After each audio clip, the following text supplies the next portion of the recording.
Oh, it looks like those checks didn't clear. Some people didn't get them. The Brave New World movie, Captain America #4, has a score over on Rotten Tomatoes. I thought this was going to hit tomorrow. I was thinking, okay, tomorrow I'll talk about the reviews. Oh, no. They dropped today.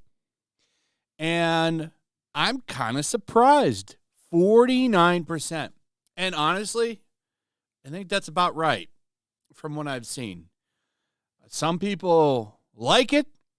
Some people think it's just okay. And some people hate it. Will this movie actually be good? Well, that's up to you. I do plan on seeing this one and doing a review on it for Flashcast on Saturday. I'm just waiting for a copy to drop somewhere, and then I'll check it out. But the movie itself is not getting very good marks. Even the good scores are bad. Like, okay, Hollywood and Toto. Anthony Mackie earns his close-up, but sequel misses too many opportunities. This is a positive score. Now, keep in mind, I'm just going over these to tell you what they're saying. This in no way means the movie is great or bad. You can't trust most critics, especially Hollywood Access critics. They're not the most straightforward.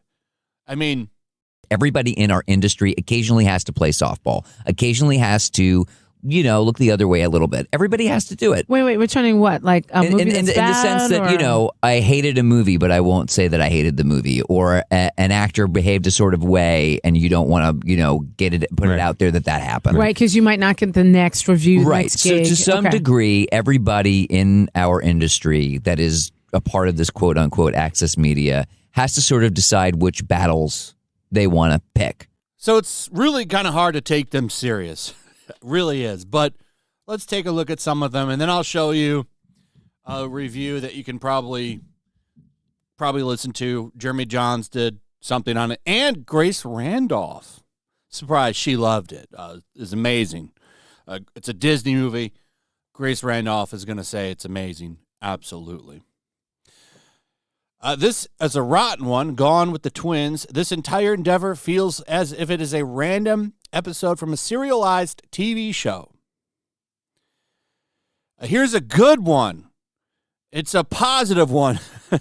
But they say Captain America Brave New World isn't a bad movie, but it's clearly made by a formula-loving team of executives who are convinced that playing it safe is better than taking risks.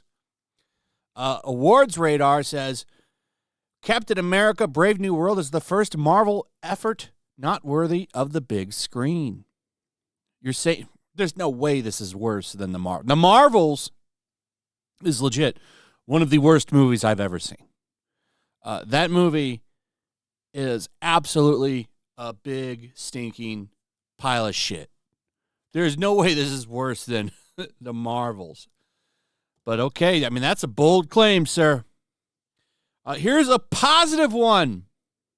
Listen to these positive reviews. The story got a bit overstuffed and made the ending a bit wobbly, but it's still a political thriller with Mackie as shining as the lead. Carl Lumberley's performance as Isaiah Bradley will break your heart. Here's from Firing the Cannon, and this is a positive review. It's a Marvel movie. No more, no less. Like, even the positive ones are bad. What's going on? Here's from a top critic, the Boston Globe. Making matters far worse is the film's blatant plan to be as inoffensive and apolitical as possible. As a result, it's a raging bore on top of being nearly incomprehensible. Here's a positive one. Captain America Brave New World is a politically safe, average film that barely moves the MCU needle. 7 out of 10.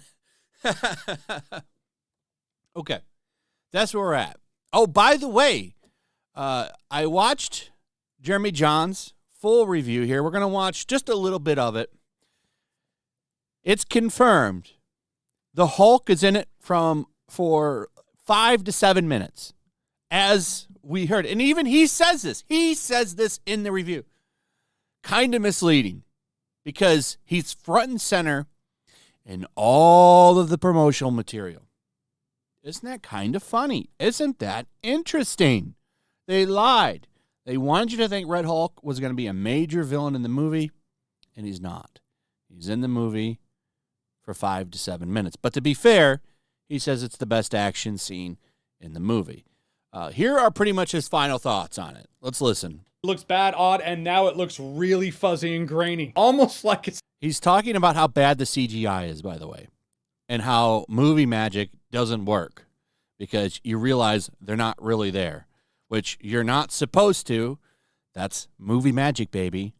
And this film don't have it. It's not actually there. I know it's not. I'm not supposed to feel like it's not actually there, though. Movie magic. Magic being the operative word. Look, in the end, the movie was more enjoyable than I thought it was going to be, to be honest with you. A lot of the strengths lie in the concept of what they're going for in the film more than the execution. It does have a couple of solid moments of friendship in here between two characters in particular that I really appreciated. I liked it. And no, the one I cared about is not Giancarlo Esposito. He was done dirty in here. Absolutely useless. Didn't do much. Was he one of the reshoots? Was he hired? It sounded like he was hired later when they were doing some of the reshoots. Kind of feels that way. It feels like they hired him to put him on the poster, and that's enough. He also, in this video, he says this another time too, but he talks about how it feels like the reshoots, this movie was chopped up and pieced like through reshoots, and it feels like that character was just kind of patched in. This movie is kind of a mess, but not that bad of a mess. That's the kind of gist I gotten from all of this. It's like, it's okay.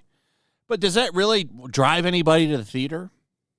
Some of the side characters that don't feel like they organically mix or belong in the film, as well as some of the locations and side arcs that seem to come out of nowhere, feel scatterbrained. Some of the green screen that looks incomplete and stands out. It at least feels like the reports of those reshoots were probably legit. And you'll see cool things here and there. Only thing is you've seen them before in the MCU done better. I can't say it's a sober watch. It'd probably be a better time.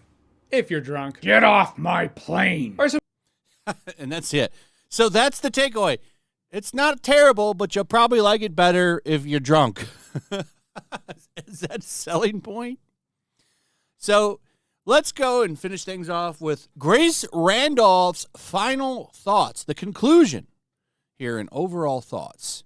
So let's take a look. We're not going to watch this whole thing, 20 minutes of shilling. But let's just listen to her conclusion here. How does she feel? How does she feel? To a degree. And I thought, and how do they navigate this brave new world? I mean, the title of the movie makes a lot of sense. So as someone whose dad got them interested in history and political thrillers, I really enjoyed this film. I thought it was great. It made me think, it has heart, and it not only feels like a Captain America movie, but also like a Disney Marvel movie. And that's something very unique. That's very, very unique. I don't think we have anything like this in the Hollywood space. You know, a political thriller that families can enjoy. And it still has merit. You know, it's not like, oh, isn't that cute? No, it's like a legitimate political thriller, but accessible to families. And I like that a lot.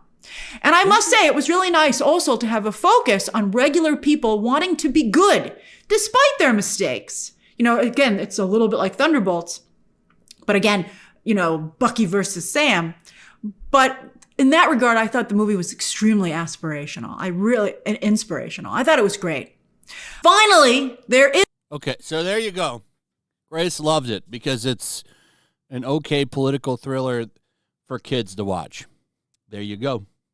So kind of a mess. I'm pretty sure that Disney wanted this score to be a little bit higher. And to be fair, it still could be. It's hovering around 50% right now.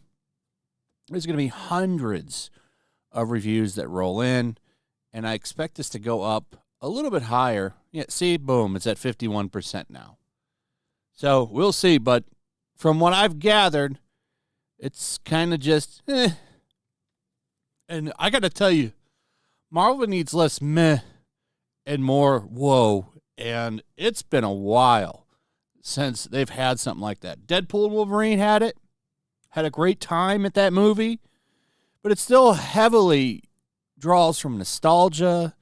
And they need something new that really knocks people's socks off. And I don't know where we're going to get that. Actually, I take that back. I think Daredevil might do that. But we're a long ways off from Daredevil. Doesn't it come out at like the end of the year or something? That I'm actually looking forward to. I am really looking forward to that Daredevil show. I think that one might finally be something worth watching. But this don't seem like it's it. You want to go see it at theaters? It's up to you. I expect this audience score to be quite higher than 50. I bet you it ends up being in the 70s. I don't think people are going to outright hate this movie, but I don't think they're going to be outright jumping to joy for it either. So we shall see what happens. I don't think this movie blows the box office up. I can tell you that. Anyway, that's pretty much it. Let me know what you guys think about all of this in the comments below. Are you going to see the movie? Let me know. Also, if you would, please like, subscribe, share the video, hit that notification bell, and I'll see you on the next one. Peace.